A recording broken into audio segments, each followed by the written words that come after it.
Hello, my name is Heather Ringo, and I am a graduate student at UC Davis. I'm going to be presenting on British Romanticism and California fire policy. However, before I begin, I do want to couch my positionality. I am not an Indigenous Californian. I am a third generation Scottish, Swedish, and Polish immigrant.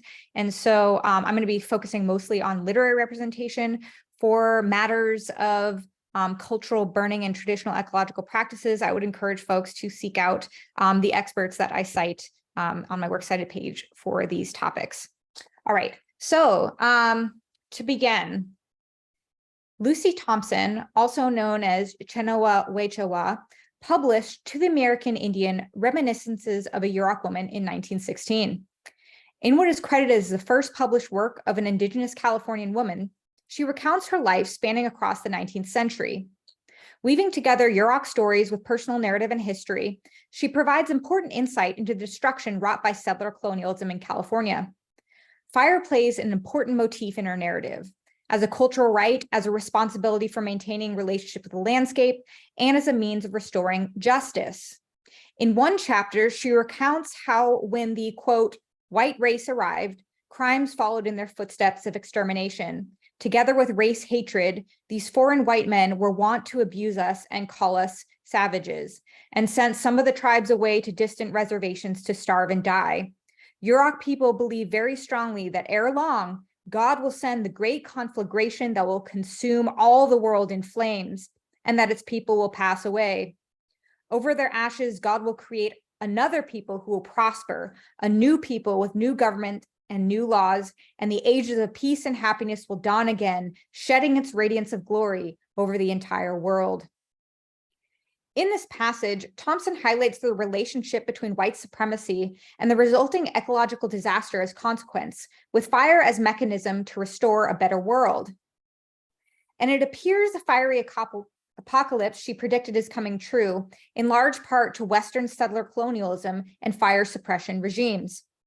Fiery hellscapes burn with increasing frequency into our collective consciousness as smoke-spewing flames destroy homes, lungs, lives, and landscapes. Massive fires rage across neglected forests grown thick with ladder fuels, tinderboxes awaiting the next down PG&E power line. It was not always this way, not an inevitability.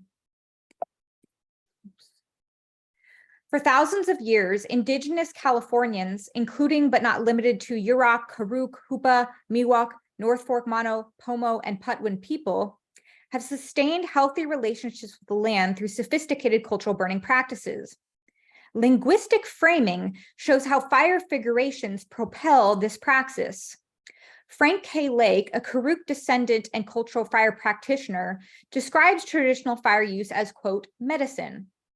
Plains Miwok pyrogeographer Don Hankins describes cultural fire as a, quote, worldview, end quote, and, quote, relationship, end quote, with the land. Quote, fire is codified in the law of the land, and it has been so since time immemorial. To live in balance with this land, one must embrace and accept fire's presence. Similarly, chairman of the North Fork Mono tribe, Ron Good, describes good fire as a, quote, responsibility, end quote, and a way to keep the land and people healthy. The wider Californian public increasingly accepts this connotative framing of good fire. Recently, laws like Senate Bill 332 and AB 642 legislate returning good fire to the California landscape. So what does British Romanticism have to do with all of this? Various environmental historians have cited Romanticism as ideology undergirding settler colonial conservation and preservation movements and the resulting fire suppression policies. Stephen Pine cites the centrality of the Romantic aesthetics in California fire suppression.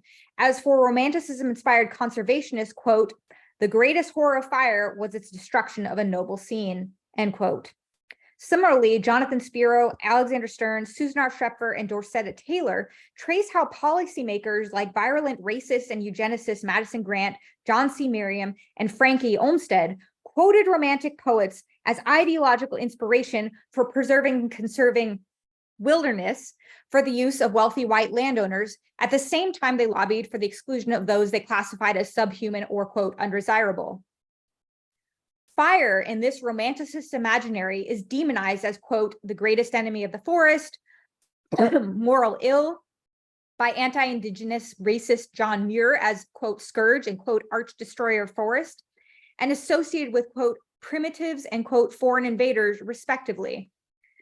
These are some of the ethnocentric semiotic structures arising from Romanticism, which resulted in what I'm calling carceral fire ecology. Carceral fire ecology is a human-fire relationship predicated on principles of colonialism and racial capitalist extraction regimes. Carceral fire ecology looks like the fact that about 1/3 of California's wildland firefighters are underpaid, incarcerated people. It looks like Black and Indigenous people forced from their homelands and cultural practices disproportionately comprising the incarcerated population.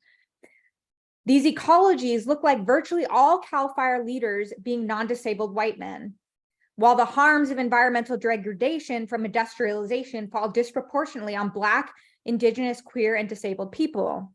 It looks like, as Martinez et al. Observed, these same agencies that criminalize Indigenous fire use now extracting traditional ecological knowledge from exploited Indigenous communities for prescribed burning. Against these types of extractive and harmful fire ecologies, how can we imagine a healthy relationship between humans and landscapes? Ruth Wilson Gilmore proposes abolition geography as an active process of, quote, placemaking, combining people and land and other resources with our social capacity to organize ourselves. The point is not only to identify central contradictions, inherent vices in regimes of dispossession, but also urgently to show how radical consciousness and action resolves into liberated life ways. In conversation with the work of W.B. Du Bois, Angela Davis, and Gilmore, Nick Hanen proposes abolition ecology method must ask, quote, questions of who gains from and who pays for, who benefits from and who suffers from particular processes of political ecological change. So to summarize, carceral ecologies are a complex parasitic system of cultural material relationships based on extraction and exploitation, functioning predominantly in service to capitalism, which decimates landscapes and renders them inhabitable. Abolition ecologies are those which cultivate processes of mutual care and collectivism, building freedom for subjugated humans and non-human living beings, as well as landscapes. Where carceral ecologies function semiotically through regimes of objectification, abolition ecologies often draw upon what Robin Wall Kimmerer calls, quote, the grammar of animacy, end quote, granting personhood to non-human entities through language. She writes, quote, stories are among our most potent tools for restoring the land as well as our relationship to land. So what literary scholarship can offer the conversation is tracing the relationship of the stories we tell about fire in order to recalibrate the role fire plays in our cultural as well as ecological landscape. By re-examining past fires, land management practices, and collective narrative memory, we may reimagine or retrospeculate a more just and sustainable future in our relationships with fire, resisting the constraints imposed by British colonialism and its mimetic baggage. Fire figurations are complex and their vicissitudes not necessarily linear. Until the 17th century, we see intentional fire as good fire, God gift, and land management tool from earliest oral and written records in California, Britain. Around the European Enlightenment period, during what Stephen Pine calls, quote, the Dark Ages of Fire, there is an epistemological split between nature and culture, where nature is increasingly figured as resource to extract, objectified to the point of being depicted as a waste or enemy, as lands become privatized in Britain via the acts of enclosure. A similar development occurred simultaneously in California and other colonies like Australia, where settlers displaced Indigenous people and enclosed their lands. This capitalist land grab heightens into fever pitch during the 18th and 19th centuries when, in the wake of Western colonizer observations of Indigenous use of fire, intentional fire becomes increasingly associated with itinerancy, primitivism, and backwardsness. In Britain, fire use is increasingly restricted, starting with felony criminalization in England and enhanced restrictions in Scotland. In California, cultural burning is collapsed under the law with, quote, arson and incendiarism. Intentional fire becomes increasingly villainized as a threat to white settler property interest. The 1850 Act for the Government Protection of Indians, which in addition to enshrining oppression of Indigenous Californians, criminalizes cultural burning. In the 20th century, US state and federal agencies, quote, racialize, delegitimize, and erase Indigenous burning practices in an effort to justify a scientifically unsubstantiated fire repression regime. This is from Vignetta quoted in Martinez et al. This results in an almost complete fire suppression, leading to our current disastrous buildup of clogged and unhealthy landscapes. But it did not have to be this way. Fire's representation in British literature has largely presented intentional fire as beneficial. Most emblematic of the Romantic period is the association of Muirburn with the Romantic sublime. The painting Dartmoor, the Source of the Tamar and the Torridge by J.M.W. Turner, painted 1813, depicts Heath Moorland in England, a site of some of the earliest examples of intentional burning as land management in Britain. Moorburn here features as a kind of national identity origin story. The sublime is produced through the scale of the landscape, showing the awesome power of nature with man as a small part of that landscape, and notably the use of fire, tranquil billowing smoke merging with clouds, as symbol of the enmeshed symbiotic relationship between man, fire, and landscape. Scottish cultural identity is entangled with Muirburn as locus menace. Here we have another Muirburn scene pointed by Charles Whymper. 19th century Scottish writers show an affinity for fire as nostalgic cultural practice, as awe-inspiring force of nature, producing heath landscape as home.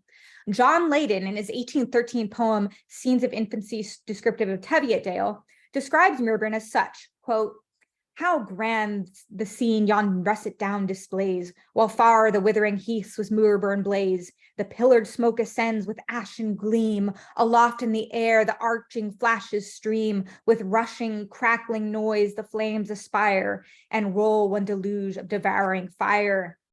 Similarly, John McFarlane, a homesick Scottish Canadian immigrant, depicted Muirburn in this similarly nostalgic gloss of pleasant olfactory imagery.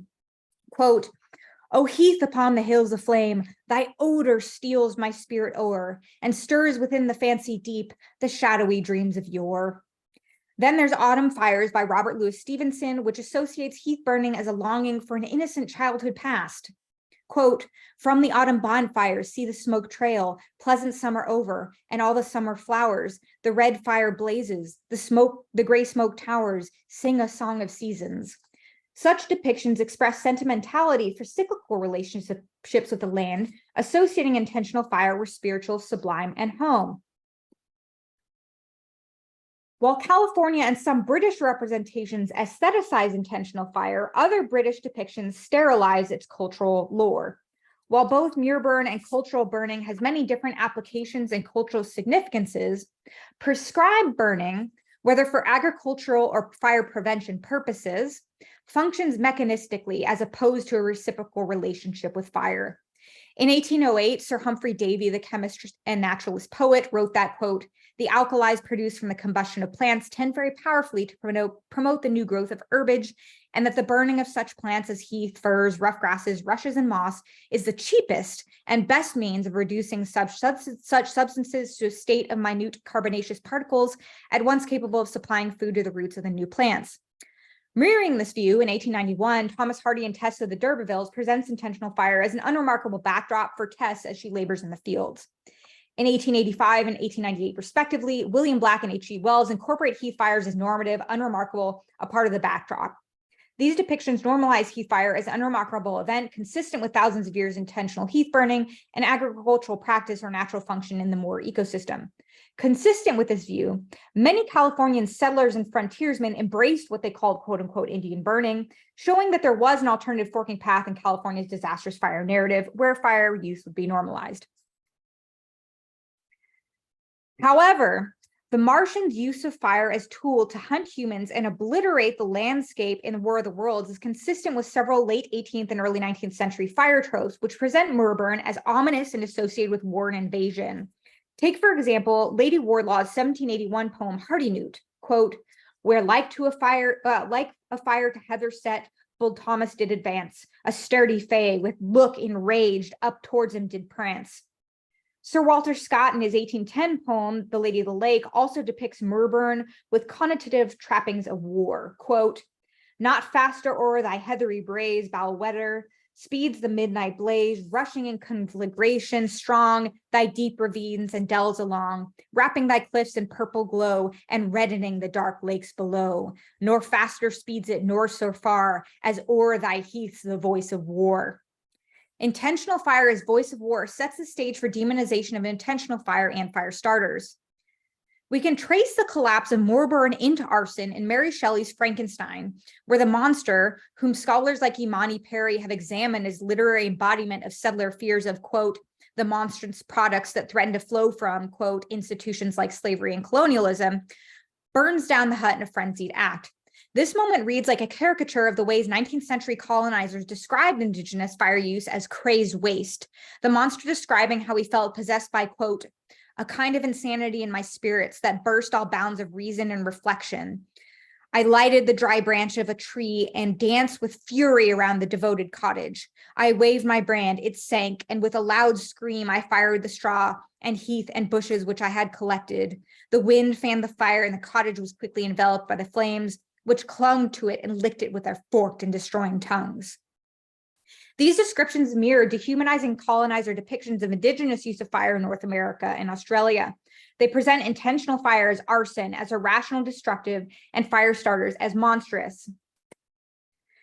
It is this fire as war, fire starter as monstrous depiction that California policymakers channeled in enshrining fire suppression into law and propaganda. In late 19th and early 20th century, the first leader of CAL FIRE, E.T. Allen, dismisses, quote, Indian burning, end quote, as ignorant and primitive, describing all fire, intentional and unintentional, as a threat to lumber industry profits. In his book, Practical Forestry in the Pacific Northwest, while lobbying the public and policymakers to fund his new fire law enforcement agency, CAL FIRE, he proposes a war against, quote, the forest fire evil, which he described as a danger in every way as real and immediate as riot or invasion. He further demonizes the firebug or arsonist as public enemy number one, even as he admits in other parts of his book, most fires are not started by intentional burning. The firebug phantom is an example of metaphorical zoomorphism, reducing human being to animal, in this case, vermin insect. In the 1920s and 1940s, increasingly racist and nationalistic propaganda proliferated. Founders' ideological positions metastasized in forestry praxis, so that even in a 1959 Yale forestry textbook, E.T. Allen's figure of the firebug haunts the pages, presenting the continuing practices of intentional burning as ignorant, sentimental, and something to be fought against via propaganda. While founders of California government agencies and parks fashioned previous common lands to suit their racist fantasies, other more sophisticated articulations of ecological history show that this fork in California intentional fire figuration narrative was not inevitable and does not have to and should not dictate our fire future. Abolition geography, according to Ruth Wilson Gilmore, is to imagine home against the disintegrating grind of partition and repartition through which racial capitalism perpetuates the means of its own valorization. Cultural burning, as applied by indigenous practitioners, functions as one method of realizing abolition geography. However, as fire experts like Amy Cardinal Christensen and Chris Adlam warn, applied fire is not a utopic cure-all, and we should avoid romanticizing its use. Fire suppression is one iteration of settler colonialism specifically and racial capitalism more generally, as encapsulated in the concept of carceral fire ecology. Therefore, the return of indigenous sovereignty and beneficial burning to the landscape, or what Martinez et al. Call indigenous fire futurity, is one process of abolition geography, one form of what Gilmore calls placemaking. Abolition geography is not a destination, but a gerund, continuous intersectional collective actions across time in resistance to carceral praxis and semiotics. Another part of placemaking, manifesting in Don Haken's concept of reading the landscape, shows that we also must shift our worldview, reorienting how we language our environment. The criminalization of cultural burning is not just a material aberration, but a linguistic worlding, a remaking of California's past through the white supremacist fantasy of manifest destiny. It is against this carceral worlding that abolition fire ecology demands a cultural and linguistic shift as a means of reshaping material reality into the new world Lucy Thompson shared as our collective destiny. Thank you for your time.